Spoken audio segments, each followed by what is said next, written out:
Now it's time for our Week Ahead segment. Nigeria's newly elected president, Muhammadu-Buhari, is set to meet with President Obama at the White House tomorrow. He arrived there today. The fight against Boko Haram is expected to top the agenda. Buhari is going to ask the U.S. for more help. The failure of his predecessor, former President Goodluck Jonathan, damaged ties between the two countries, and both parties are now trying to mend relations during this week's meetings. Since his election 3 months ago, Buhari promising to defeat Boko Haram. It has been well over a year since they kidnapped 276 schoolgirls, April of 2014 to be exact. The fighting has been ongoing now for 6 years. Tonight, we're going to take a social media firestorm that erupted after those schoolgirls were kidnapped more than 450 days ago. The hashtag #BringBackOurGirls went global. Well, now the hashtag says the girls are still gone. Roxana Saberi takes a look at what happens when online activism comes face to face with reality. The plight of these Nigerian girls, seen in this video taken by their captors, won the world's attention last year with a hashtag, #BringBackOurGirls.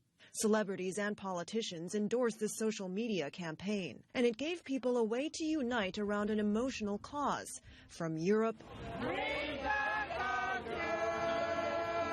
to the U.S. and beyond. This is all over the world as women are rising and asking for more in leadership. The campaign also amplified calls in Nigeria. Bring back our girls now and alive. But the greatest was for then President Goodluck Jonathan to do more.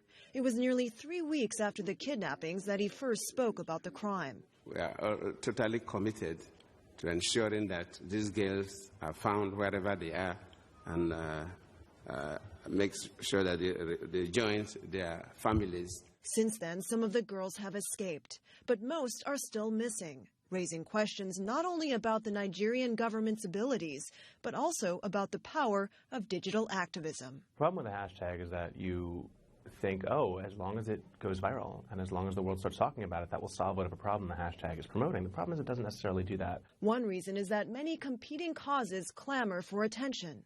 We have this incredible ability to see stuff in real time, but because of that, we're constantly being bombarded. The average attention span is roughly 2.7 seconds when we're online.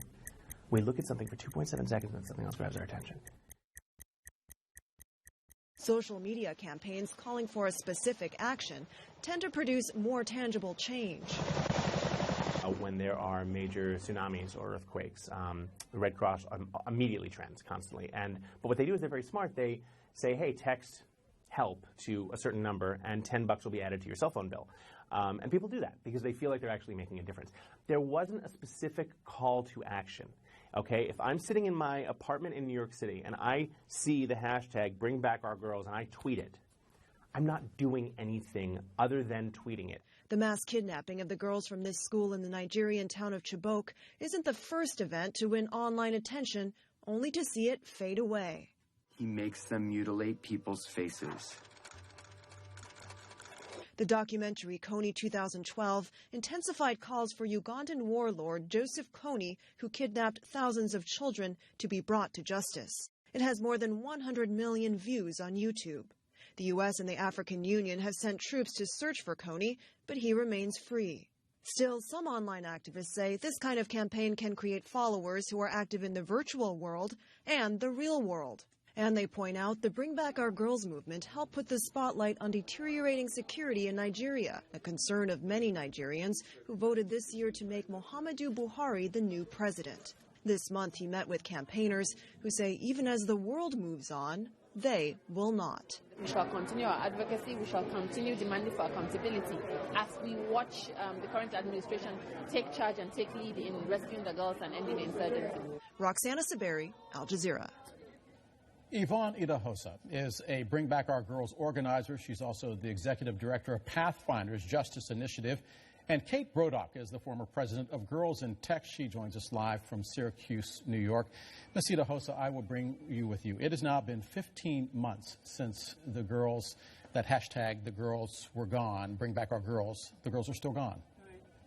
Yeah, it's absolutely devastating that 461 days later, you and I are actually meeting under these circumstances. It's unfortunate. This meeting taking place in Washington, D.C., between the two presidents, are you confident that anything is going to change, or are we going to be talking about this a year from now? I'm absolutely confident. I mean, I think, we've all heard it said that evil persists in our world when good people do nothing. But my version of that is that evil actually persists because good people do nothing. So we've got these two incredible presidents who are in a position to actually do something about this devastating situation. And I'm hopeful that collectively we can come up with a solution. Ms. Brodock, when the hashtag Bring Back Our Girls was launched, it was everywhere. Names like First Lady Michelle Obama, the former Secretary of State Hillary Clinton, and British Prime Minister David Cameron signing on. The fact that the girls are still missing, is that an indication that the online society is fickle, or that the problem in this case is just too big? I think there are a couple of issues here. The first one, as you stated in your latter point there, is, this is, first of all, the situation on the ground in Nigeria it's very complicated. It's very violent. It's very political. It's very social. There are a lot of factors that I don't think anyone could quite argue that that tweeting a tweet would solve. Back to your first suggestion about the fickleness of users, it kind of depends on how you really look at the use of Twitter.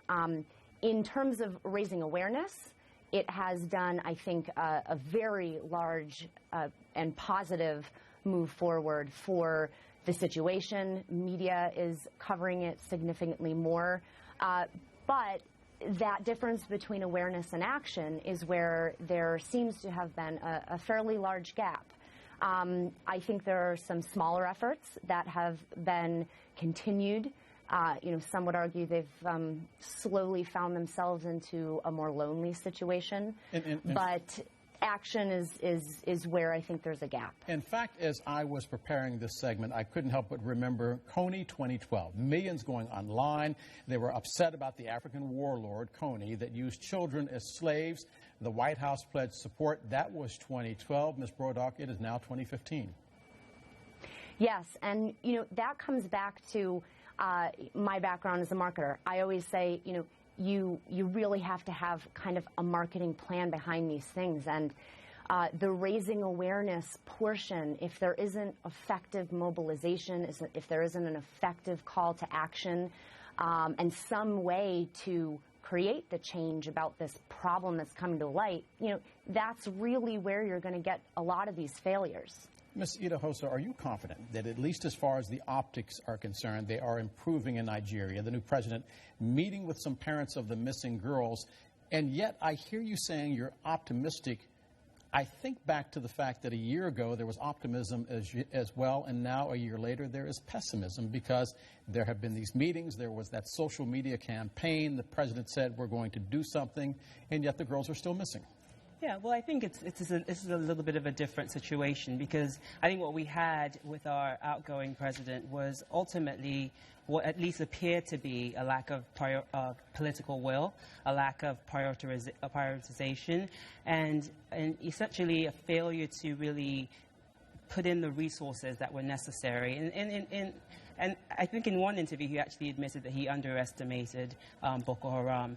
And so what we have here with our new president is someone who appears to really be prioritizing the return of these girls. He's, like you said, he's met with the families. He's actually met with presidents of countries who have supported this fight. Obviously, he's meeting with the U.S. president tomorrow. He's moved the base of our military from Should he be meeting with members of Congress as well? I mean, Benjamin Netanyahu, when he was upset about the Iranian deal, met directly with Congress. He addressed a joint meeting of Congress. Is the U.S. Congress getting a pass when it comes to this issue? Because I have yet to see a U.S. senator take to the well of the Senate and say, it's been a year since those girls went missing, bring back our girls. Well, actually, that's not the case. I mean, Congresswoman Jackson Lee has been very vocal. Congresswoman Maloney has been very vocal on this issue. And from what I understand, they're actually attempting to get meetings with our president. And so I think that there are actually people on both sides, and that's ultimately what we need.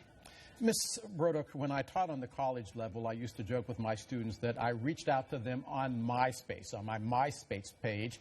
None of them responded. They were awkward until they realized that I was joking and that I knew MySpace was old school. Take us down the road 10 years from now. Will these social media campaigns even be relevant?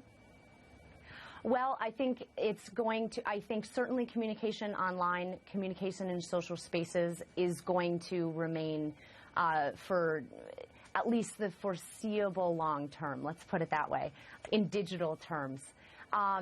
So that I do not think is changing.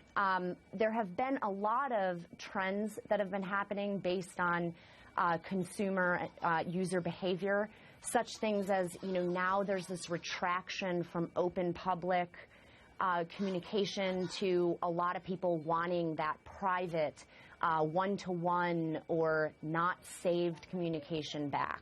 But it's so I think we're going to see those types of waves, which is what types of communication we want, what types of how people are connecting, how they're communicating online. I don't think that online or digital communication is going to go away anytime soon. As far, though, as these huge social media campaigns are concerned, do you believe that there might be a need for some sort of social media reminder to restart the process and make sure that it is finished? Yeah. Well, what did you mean by that last point there? Do you believe that there needs to be, yes, that we use social media to remind people that, yes, the girls are still missing, and remind politicians that the girls are still missing? Yes, and that's the big sort of missing piece here, is you know, there was this mobilization happening, and it kind of disappeared. And so renewing a campaign could certainly be an option. Again, the benefits of online communication is you can really connect with people around the world in huge numbers quickly and somewhat effectively from a communication awareness standpoint. The mobilization part, I think, still needs to be refined. I certainly see repeat campaigns happening. Don't forget this, just because of the scale of communication that you have at your fingertips. Ms. Idahosa, the sad fact is that there are now reports that some of the girls are being used as suicide bombers by Boko Haram, and that others have been married off or turned into sex slaves. On the eve of this meeting,